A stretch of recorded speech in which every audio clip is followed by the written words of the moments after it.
Hello বন্ধুরা, welcome to sports safari. আজকে কথা বলবো চ্যাম্পিয়ন্স ট্রফি নিয়ে। দীর্ঘ 8 বছর পর হতে চলা আবারও পুনরায় চ্যাম্পিয়ন্স ট্রফি, যার জন্য অপেক্ষা 2023 ওয়ার্ল্ড কাপ ফাইনাল হারের পর এক বদলার টুর্নামেন্ট।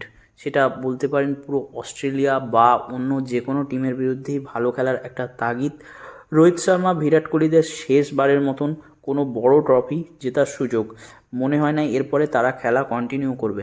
তো ভিডিওটা শুরু করার আগে প্রথমেই বলবো যে তোমরা যারা আমার চ্যানেলে নতুন এসেছো তারা প্লিজ চ্যানেলটাকে একটা সাবস্ক্রাইব করে দেবে, ভিডিওটা ভালো লাগলে একটা লাইক করে দেবে, আর বন্ধুদের সাথে শেয়ার করতে ভুলবে না। তো যারা ক্রিকেট ভালোবাসো, আমার মতন খেলা প্রিয় মানুষ, তারা হামেশাই এই চ্যানেলের মধ্যে এইরকমই ভিডিও পেতে থাকবে। আর প্রথমেই বলবো, আজকের টপিকটা যেহেতু চ্যাম্পিয়ন্স ট্রফি, পুরো টিমটাকে নিয়ে বলবো।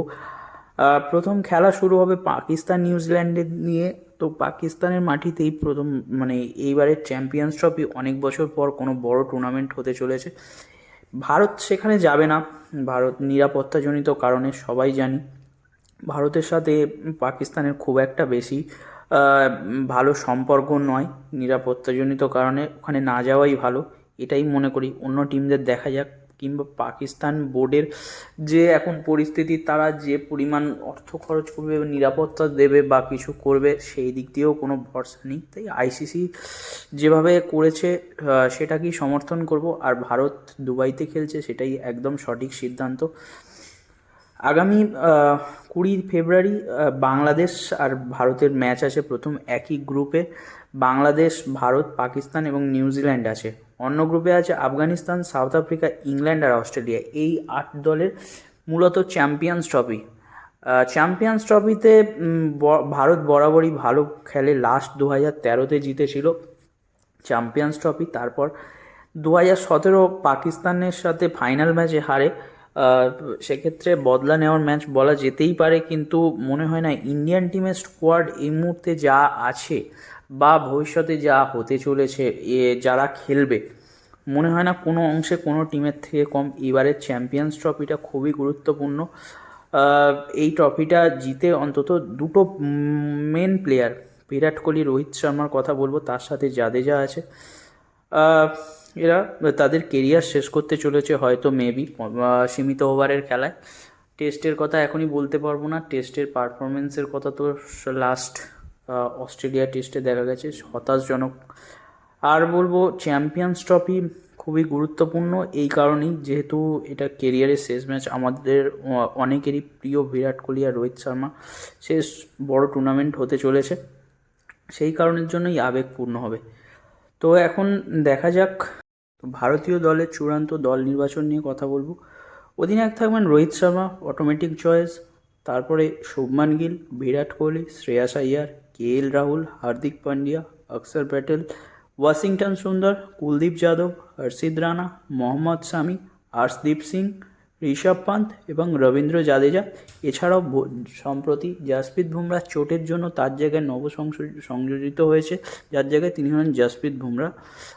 জাসপ্রীত বুমরাহর জায়গায় এসেছেন বরুণ চক্রবর্তী। জাসপ্রীত বুমরাহ একটা, মানে প্রথম অটোমেটিক ফার্স্ট 11 ফার্স্ট চয়েসের বোলার। তো তিনি চোটের জন্য খেলতে পারছেন না, খুবই হতাশার ব্যাপার। আমরা চেয়েছিলাম চ্যাম্পিয়ন্স ট্রফিতে অন্তত বুমরাহ যদি খেলতে পারতো খুব ভালো হতো, অন্তত সেমিফাইনাল থেকে হলেও হতো। কিন্তু শেষ মুহূর্তে গিয়ে জাসপ্রীত বুমরাহ খেলতে পারবে না বলেই জানা গেছে। তো সেই কারণের জন্য খুবই হতাশ। আর ভারতীয় দলের এই মুহূর্তে ব্যাটিং লাইন আপ ঠিক থাকলেও বোলিং লাইন আপে স্পিনারদের উপরেই ভরসা করতে হচ্ছে।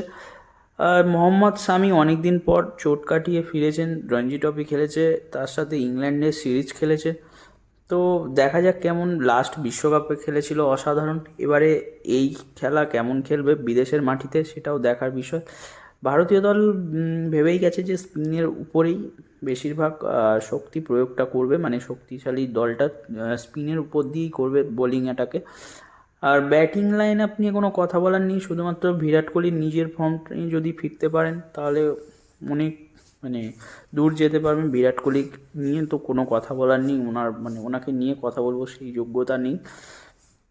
যে কোনো সময় উনি ফর্মে ফিরবে, আর যখনই ফর্মে ফিরবে তো অপোনেন্টসের জন্য সেটা একেবারেই সুখময় হবে না। তো প্রথম খেলা বাংলাদেশের সাথে, আমি আগেও বলেছি বাংলাদেশের সাথে খেলাটা মনে হয় অনায়াসে জিতে যাবে, পাকিস্তানের সাথেও মেবি জিতে যাবে। আর লাস্ট খেলা হচ্ছে গ্রুপ ম্যাচের নিউজিল্যান্ডের সাথে। আশা করব 3টে ম্যাচ জিতেই গ্রুপ চ্যাম্পিয়ন হয়ে ভারত সেমিফাইনালে উঠবে।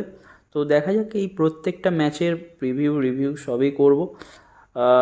আবারও বলবো, তোমরা যারা এইরকম ভিডিও পেতে চাও তারা আমার চ্যানেলটাকে সাবস্ক্রাইব করে রাখবে। ভিডিওটা ভালো লাগলে একটা লাইক করে দেবে, আর তোমাদের যদি কোনো মতামত থাকে অবশ্যই কমেন্ট করতে পারো, আমি চেষ্টা করব রিপ্লাই দেওয়ার।